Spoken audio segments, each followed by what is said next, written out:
ಎಲ್ರಿಗೂ ನಮಸ್ಕಾರ ಕಣ್ರಿ. ಇದು ಮಸ್ತ್ ಮಸ್ತ್ ಪಾಲಿಟಿಕ್ಸ್. ಯಾರು ಅಪಾರ್ಥ ಮಾಡ್ಕೊಂಡು ಸುಸ್ತಾಗ್ಬೇಡಿ, ನಾವಿರೋದೆ ಹಿಂಗೆ. ಅಂದ್ಹಂಗೆ ಇವತ್ತಿನ ನಮ್ಮ ಎಪಿಸೋಡ್ಗೆ ಬ್ಯಾಡ ಬ್ಯಾಡ ಅಂದ್ರು ಬಂದು ಬುಟ್ಟಿಗ್ ಬೀಳ್ತಿರೋ ಪವರ್ಫುಲ್ ಪರ್ಸನ್ ಯಾರ್ ಗೊತ್ತಾ? ಅವ್ರೇ ಕಣ್ರಿ, ನಮ್ಮ DK ಶಿವಕುಮಾರಣ್ಣ. ಪಾಪ ಅವರಾದ್ರೂ ಏನ್ ಮಾಡ್ತಾರೆ ಅಲ್ವಾ?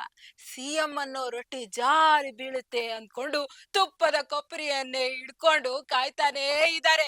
ಕಾದು ಕಾದು ಸುಸ್ತಾದ್ರೂ ಸಿಎಂ ಪಟ್ಟ ಮಾತ್ರ ಸಿಗೋ ಹಂಗೂ ಕಾಣ್ತಿಲ್ಲ. ಕೊನೆಗೆ ದ್ರಾಕ್ಷಿನೇ ಹುಳಿ ಅನ್ಕೊಂಡು ರಿವರ್ಸ್ ಗೇರ್ ಹಾಕೊಂಡು ಹೋದ ನರಿ ಕತೆ ಆಗುತ್ತೋ ಏನೋ, ಅದು ಗೊತ್ತಿಲ್ಲ. ಯಾಕಂದ್ರೆ ಇನ್ನೇನು ನಾನೇ ಸಿಎಂ ಅಂತ ಕೋಟು ಹೊಲಿಸೋದಕ್ಕೆ ಟೈಲರ್ ಹತ್ರ ಹೋಗಿ ಅಳತೆ ಕೊಡೋ ಟೈಮಲ್ಲೇ ಏನಾದ್ರೂ ಒಂದು ಎಡವಟ ಆಗ್ಬಿಡುತ್ತೆ. ಪಾಪಚ್ಚಿ ಕಣ್ರಿ ನಮ್ಮ DK ಅಣ್ಣ. ಈಗ ಮೊನ್ನೆ ಕೂಡ ಅದೇ ಆಗೋಯ್ತು ನೋಡಿ. DK ಶಿವಣ್ಣ ಹಾಗೂ ಸಿದ್ದಣ್ಣ ಇಬ್ರು ಅಕ್ಕ ಪಕ್ಕ ಕುತ್ಕೊಂಡು ಇಡ್ಲಿ ವಡೆ ತಿನ್ಕೊಂಡು ನಾವಿಬ್ರು ಫ್ರೆಂಡ್ಸು, ಹೈಕಮಾಂಡ್ ಹೇಳ್ದಂಗೆ ಕೇಳೋ ಲಾರ್ಡ್ ಲಬಕ್ ದಾಸು ಅಂತೆಲ್ಲ ಮೀಡಿಯಾ ಮುಂದೆ ಎಲ್ಲಾ ಮೀಡಿಯಾ ಮಂದಿಗೆ ಕಿವಿಗೆ ದಾಸವಾಳ ಇಟ್ಟು ಹಣೆಗೆ ಉಂಡೆನಾಮ ತಿಕ್ಕೋದಕ್ಕೆ ಟ್ರೈ ಮಾಡಿದ್ದು ಎಲ್ರಿಗೂ ಗೊತ್ತೇ ಇದೆ. ಹೀಗೆ ಇಬ್ರು ಬ್ರೇಕ್ಫಾಸ್ಟ್ ಮುಗಿಸ್ಕೊಂಡು ಡಿನ್ನರ್ಗೆ ಅಂತ ಬೆಳಗಾವಿ ಅಧಿವೇಶನಕ್ಕೆ ಹೋದ್ರು. ಆಟ ಮಾತ್ರ ಮುಗಿಲೇ ಇಲ್ಲ. ಅದೇನೋ ಯಾವಾಗ್ಲೂ ಬಾಯಿ ತಪ್ಪಿ ಸಿದ್ದರಾಮಯ್ಯ 2.5 ವರ್ಷದ ನಂತರ ಕುರ್ಚಿ ಬಿಟ್ಕೊಡ್ತೀನಿ ಅಂತ ಹೇಳಿದ್ರಂತೆ. ಈ DK ಅಣ್ಣ ಅದನ್ನೇ ನಂಬ್ಕೊಂಡು ಅಮಾಯಕರ ಹಾಗೆ ಕಾಯ್ತಾ ಇದ್ರಂತೆ, ಶಬರಿ ತರ. ಆದ್ರೆ ರಾಜಕೀಯದಲ್ಲಿ ಕುರ್ಚಿ ಬಿಟ್ಕೊಡ್ತೀನಿ ಅಂದವರೆಲ್ಲ ಸತ್ಯ ಹರಿಶ್ಚಂದ್ರನ ಹಾಗೆ ಮಾತಿಗೆ ನಡ್ಕೊಂಡಿದ್ರೆ ಇತಿಹಾಸವೇ ಬೇರೆ ಆಗ್ತಾ ಇತ್ತು.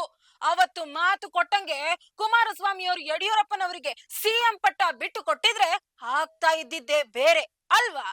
ಇಂಥವೆಲ್ಲ ಕಲಿಗಾಲದಲ್ಲಿ ನಡೆಯೋದಿಲ್ಲ ಕಣ್ರಿ. ಇದೆಲ್ಲ ಗೊತ್ತಿದ್ದು DK ಅಣ್ಣ 2.5 ವರ್ಷ ಕಾದಿದ್ದಕ್ಕೆ ಏನ್ ಅನ್ಬೇಕು ಗೊತ್ತಿಲ್ಲ. ಆದ್ರೆ ಸಿದ್ದರಾಮಣ್ಣ ಮಾತ್ರ ಫುಲ್ ಕ್ಲಾರಿಟಿಯಿಂದ ಇದ್ದಾರೆ. ಮಾತಿಗೆ ತಕ್ಕ ಹಾಗೆ ನಡ್ಕೊಂಡ್ರೆ ಹರಿಶ್ಚಂದ್ರನ ಹಾಗೆ ಸ್ಮಶಾನ ಕಾಯ್ಬೇಕಾಗುತ್ತೆ ಅಂತ ಅದಕ್ಕಾಗಿ ಅವತ್ತಿನಿಂದ ಇವತ್ತಿನ ತನಕ ಪಟ್ಟ ಬಿಟ್ಕೊಡೋ ಮಾತೇ ಇಲ್ಲ ಅಂತ ಸ್ಟಡಿಯಾಗಿ ನಿಂತಿದ್ದಾರೆ. ಈಗ ಮತ್ತೆ ಅಧಿವೇಶನದಲ್ಲಿ ಹೇಳಿದ್ದು ಅದನ್ನೇ. ಈಗಂತೂ ಸಿದ್ದಣ್ಣ ಹೈಕಮಾಂಡ್ ಅನ್ನೇ ಹೈಜಾಕ್ ಮಾಡ್ಬಿಟ್ಟಿದ್ದಾರೆ. ಹೈಕಮಾಂಡ್ ನನ್ನ ಪರವಾಗಿದೆ ಅಂತ ಘೋಷಣೆ ಬೇರೆ ಮಾಡ್ಬಿಟ್ಟಿದ್ದಾರೆ, ಅದು ಕೂಡ ಸದನದಲ್ಲೇ. ಹೈಕಮಾಂಡ್ ನನ್ನ ಪರವಾಗಿದೆ ಅಂತ ಹೇಳಿರೋದನ್ನ ಕೇಳಿ DK ಅನ್ನೋ ಜೀವ ಅದ್ ಹೇಗೆ ಇದನ್ನೆಲ್ಲ ತಡ್ಕೊಂಡಿದೆಯೋ ಗೊತ್ತಿಲ್ಲ. ಇನ್ನು ಈ ಜನ್ಮದಲ್ಲಿ ಅದ್ ಏನೇನ್ ನೋಡ್ಬೇಕೋ ಅಂತ ಅವರ ಕಣ್ಣುಗಳು ಅದೆಷ್ಟು ಪಶ್ಚಾತ್ತಾಪ ಪಟ್ಕೊಂಡಿದಾವೋ ಗೊತ್ತಿಲ್ಲ. ಯಾಕಂದ್ರೆ DK ಸಿಎಂ ಆಗೋದಕ್ಕೆ ನಂಬ್ಕೊಂಡಿದ್ದಿದೆ ಹೈಕಮಾಂಡ್ ಅನ್ನ.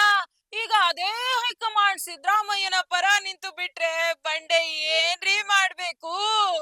ಹೀಗೆ ಪದೇ ಪದೇ ಸಿದ್ದಣ್ಣ ಬಂಡೆಗೆ ಡೈನಮೈಟ್ ಇಡ್ತಾ ಹೋದ್ರೆ ಕೊನೆಗೆ ಜಲ್ಲಿ ಬಿಟ್ಟು ಏನೇನು ಸಿಗೋದಿಲ್ಲ ಅಂತ DK ಶಿವಕುಮಾರ್ಗೂ ಗೊತ್ತಾಗಿದೆ.